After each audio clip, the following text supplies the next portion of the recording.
എല്ലാവർക്കും നമസ്കാരം. ഞാൻ ഡോക്ടർ എല്ലാ Mary Jobs, Ayurjan clinic, Vadasserikkara, Pathanamthitta.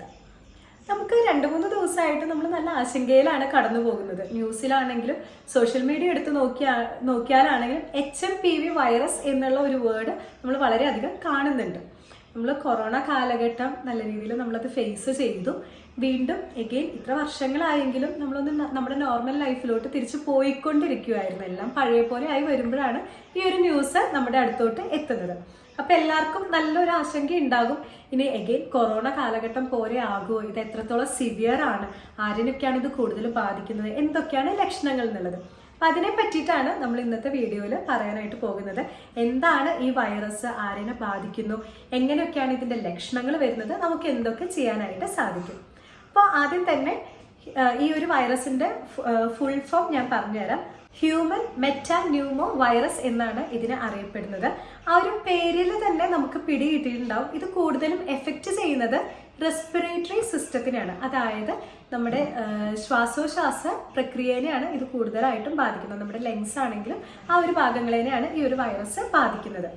ഇത് ഏത് പ്രായക്കാരിലും അതുപോലെ തന്നെ സ്ത്രീകളിലാണെങ്കിലും പുരുഷന്മാരെയാണെങ്കിലും ഒരുപോലെ ബാധിക്കാവുന്ന ഒരു പ്രശ്നം കൂടിയാണ്. പക്ഷെ കുറച്ചും കൂടി ഒരു റിസ്ക് ഫാക്ടറായിട്ട് നിൽക്കുന്നത് ചെറിയ കുട്ടികളും വളരെ മുതിർന്ന ആൾക്കാരും അതുപോലെ തന്നെ നിങ്ങൾക്ക് റെസ്പിറേറ്ററി റിലേറ്റഡ് ആയിട്ട്, അതായത് ലങ്സ് പരമായിട്ട് എന്തെങ്കിലും അസുഖമുള്ളവരാണെങ്കിലാണ് അതിൻ്റെ ഒരു റിസ്ക് ഫാക്ടർ പറയുന്നത്. അവരെയാണ് കുറച്ചും കൂടി സിവിയർ ആയിട്ട് ബാധിക്കാനായിട്ടുള്ള ചാൻസ്. അത് എന്തുകൊണ്ടാണെന്നുള്ളത് ഞാൻ ഈ വീഡിയോയിൽ പറയുന്നുണ്ട്. ഇനി ഈ ഒരു വൈറസ് ബാധിച്ചു കഴിഞ്ഞാൽ നമ്മളിൽ കാണിക്കുന്ന കുറച്ച് ലക്ഷണങ്ങളാണ് പനി, ചുമ, അതുപോലെ തന്നെ മൂക്കടപ്പാണെങ്കിലും ജലദോഷമാണെങ്കിലും നമുക്ക് ശ്വസിക്കാനായിട്ടുണ്ടാകുന്ന ബുദ്ധിമുട്ട്, കിതപ്പ് കാര്യങ്ങളൊക്കെ, ഇതാണ് ഇതിൻ്റെ മെയിൻ ആയിട്ടുള്ള സിംറ്റംസ്. പിന്നെ ഇതെങ്ങനെയാണ് നമുക്ക് പകർന്നു വരുന്നത്? ഫസ്റ്റ് തന്നെ ഇത് ഈ ഒരു പ്രശ്നമുള്ള ആൾക്കാരനായിട്ട് ഡയറക്റ്റ് കോണ്ടാക്ട് വരുമ്പോൾ നമുക്കിത് കിട്ടാനായിട്ടുള്ള ചാൻസുകൾ വളരെ കൂടുതലാണ്. പിന്നെ ഇത് ബാധിച്ച ആൾക്കാർ ചുമയ്ക്കുമ്പോൾ അവർ ആ ചുമയുടെ കൂടെ തന്നെ നമുക്ക് അതിൽ വെള്ളത്തിൻ്റെ അംശമാണെങ്കിലും ഈ വൈറസിൻ്റെ അംശമാണെങ്കിലും ഉണ്ട്. അപ്പോൾ നമ്മളത് ഡയറക്റ്റായിട്ട് നമ്മളത് ശ്വസിച്ചെടുക്കുകയാണെങ്കിൽ അത് റിലേറ്റഡ് ആയിട്ടും നമുക്ക് അസുഖങ്ങൾ വരും. അപ്പോൾ മെയിനായിട്ട് ഇത് ബാധിച്ചിരിക്കുന്ന ആൾക്കാരനായിട്ടുള്ള ആ ഒരു ഡയറക്റ്റ് കോണ്ടാക്ട് ഒഴിവാക്കുക. ഒരു ലക്ഷണങ്ങളൊക്കെ കാണിക്കുന്നുണ്ടെങ്കിൽ മാസ്ക് കാര്യങ്ങളൊക്കെ യൂസ് ചെയ്യുക. നന്നായിട്ട് ഹാൻഡ് ഹൈജീൻ, അതായത് കൈ കാര്യങ്ങളൊക്കെ കഴുകാനായിട്ടുള്ള കാര്യങ്ങളും നോക്കുക. അപ്പോൾ ഇങ്ങനത്തെ കാര്യങ്ങൾ ചെയ്ത് കഴിഞ്ഞാൽ നമുക്ക് മാക്സിമം പ്രിവെൻറ്റ് ചെയ്യാനായിട്ട് സാധിക്കും. അപ്പോൾ ഈ ഒരു രീതിയിലാണ് ഇത് പകർന്നു വരുന്നത്. ഇനി എങ്ങനെയാണ് ഈ വൈറസ് ശരീരത്തിനെ എഫക്റ്റ് ചെയ്യുന്നത് എന്നുള്ളത് നമുക്ക് നോക്കാം. ഈ വൈറസ് നമ്മുടെ ശരീരത്ത് അകത്ത് പോകണമെങ്കിൽ നമ്മുടെ മൂക്ക് അതുപോലെ തന്നെ നമ്മുടെ വായ, ഈ 3 ഭാഗങ്ങളിലൂടെയാണ് നമുക്കിത് ശരീരത്തിൻ്റെ അകത്തോട്ടായിട്ട് പോകുന്നത്. ഇപ്പോൾ കൊറോണ കാലഘട്ടത്തിലാണെങ്കിലും നമ്മൾ മാസ്ക് യൂസ് ചെയ്തിരുന്നത് എന്തുകൊണ്ടാണ്? അത് ഡയറക്റ്റ് ആ ഒരു കോണ്ടാക്ട് കാര്യങ്ങളൊക്കെ ഒഴിവാക്കാൻ. നമ്മുടെ മൂക്കിലൂടെ ആണെങ്കിലും വായിക്കൂടി, ഇപ്പോൾ കൊറോണ ഉള്ള ആൾക്കാരാണെങ്കിലും അവർ ചുമയ്ക്കുമ്പോഴാണെങ്കിലും അല്ലെങ്കിൽ അവർ ആ ഒരു ബ്രീത്തിലൂടെ പകരുന്നത് ഒഴിവാക്കാനായിട്ടും ഇനി ബാക്കിയുള്ളവർക്ക് കിട്ടാതിരിക്കാനാണ് നമ്മൾ മാസ്ക് യൂസ് ചെയ്തിരുന്നത്. അതുപോലെ തന്നെയാണ് ഈ ഒരു കാര്യത്തിലും സെയിം ആയിട്ട് വരുന്നത്. ഇനി ഇത് ശരീരത്തിൻ്റെ അകത്തോട്ട് ചെന്ന് കഴിഞ്ഞ് കഴിഞ്ഞാൽ ഇത് എഫക്റ്റ് ചെയ്യുന്ന ഭാഗങ്ങളാണ് നമ്മുടെ മൂക്ക്, നമ്മുടെ ത്രോട്ട്, അതുപോലെ തന്നെ ലങ്സ് കാര്യങ്ങൾ. ശരീരത്തിൻ്റെ അകത്തോട്ട് ഈ ഒരു വൈറസ് വന്നു കഴിഞ്ഞ് കഴിഞ്ഞാൽ നമ്മുടെ ശരീരം പ്രതിരോധിക്കാനായിട്ട് തുടങ്ങും. ഈ പ്രതിരോധിക്കുന്നത് ഒരുപാട് കൂടുതലായി കഴിഞ്ഞാലാണ് നമുക്ക് പനി കാര്യങ്ങൾ ലക്ഷണങ്ങളായിട്ട് വരുന്നത്, ചുമയായിട്ട് വരുന്നത്, കഫക്കെട്ട്, കഫം പ്രശ്നങ്ങളൊക്കെ വരുന്നത്. ലങ്സിനെ എഫക്റ്റ് ചെയ്ത് ഇതൊരു ഇൻഫ്ലമേഷൻ രീതിയിലോട്ട് പോകുമ്പോഴാണ് നമുക്ക് വീസിങ് അതുപോലെ തന്നെ ശ്വസിക്കാനായിട്ടും ബുദ്ധിമുട്ടായി വരുന്നത്. ഇനി ഒരുപാട് നാൾ അതിങ്ങനെ നിൽക്കുകയാണെങ്കിൽ ഒരു ന്യൂമോണിയ രീതിയിൽ ഇത് ഇൻഫെക്ഷനായിട്ട് പോവുകയും ചെയ്യും. ഇനി ഈ ഒരു വൈറസ് സിവിയർ ആകുന്നത് പലരുടെയും ശരീരം വ്യത്യാസമുണ്ട്. ചിലപ്പോൾ ലങ്സ് പരമായിട്ട് ഹെൽത്തി ആയിട്ടുള്ള ആൾക്കാർക്ക് ചിലപ്പോൾ ഇത് അധികം എഫക്റ്റ് ചെയ്യണമെന്നില്ല. അതേസമയം ബാക്കി ഏതെങ്കിലും അസുഖങ്ങൾ ഉണ്ടെങ്കിൽ, ഇമ്മ്യൂണിറ്റി പവർ വളരെ കുറവായിട്ടുള്ള ആൾക്കാരാണെങ്കിൽ അവരിനെ കുറച്ചും കൂടി കൂടുതലായിട്ട് ഇത് ബാധിക്കാനായിട്ടും ചാൻസ് ഉണ്ട്.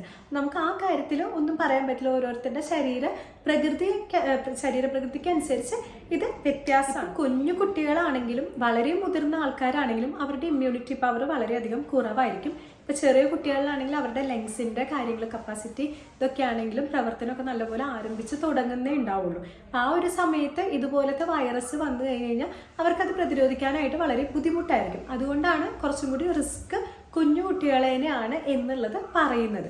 പിന്നെ എല്ലാവർക്കും ഉള്ളൊരു ഡൗട്ടാണ്, കൊറോണ പോലെ തന്നെയാണോ ഇതും, അതോ കൊറോണയെക്കാളും സിവിയാരിറ്റി എങ്ങനെയാണ് എന്നുള്ളത്. സത്യത്തിലെ പഠനങ്ങളാണെങ്കിലും ബാക്കി റിപ്പോർട്ടുകൾ പറയുന്നത് കൊറോണയുടെ അത്ര സിവിയർ അല്ല. പക്ഷേ നമുക്ക് അതിൽ ഒരു ഉറപ്പ് പറയാൻ പറ്റില്ല. കാരണം നമ്മുടെ ശരീരം വളരെ വീക്കായിട്ട് ഇരിക്കുവാണെങ്കിൽ ഇത് നല്ലപോലെ ബാധിക്കാനായിട്ടുള്ള ചാൻസുകളുണ്ട്. അതേസമയം ഹെൽത്തി ആയിട്ട് ഇരിക്കുവാണെങ്കിൽ നമുക്ക് ചിലപ്പോൾ വളരെ ചെറിയ തോതിൽ വന്നു പോകാനായിട്ടുള്ള ചാൻസുകളും വളരെ കൂടുതലാണ്. ഇപ്പോൾ നമുക്ക് കൊറോണയുടെ കാലഘട്ടത്തിൽ നമുക്കറിയാം, എല്ലാവർക്കും ഒരുവിധം കൊറോണ വന്നു പോയതാണ്. പലർക്കും വളരെ സിവിയർ ആയിട്ട് പോയി, പലർക്കും ഒന്ന് ജസ്റ്റ് വന്ന് നോർമൽ രീതിയിൽ തന്നെ അത് മാറുകയും ചെയ്തു. അപ്പോൾ ഇപ്പോഴത്തെ ഒരു കാലഘട്ടത്തിൽ നമ്മൾ ശ്രദ്ധിക്കേണ്ട കാര്യമാണ്, ഒന്ന് തന്നെ മാസ്ക് വെക്കുക, അതുപോലെ തന്നെ ഹാൻഡ് വാഷ്. നമ്മൾ പുറത്ത് പോയി വന്നു കഴിഞ്ഞാൽ ഉടനെ തന്നെ കാര്യങ്ങളൊക്കെ നന്നായിട്ട് കഴുകുക.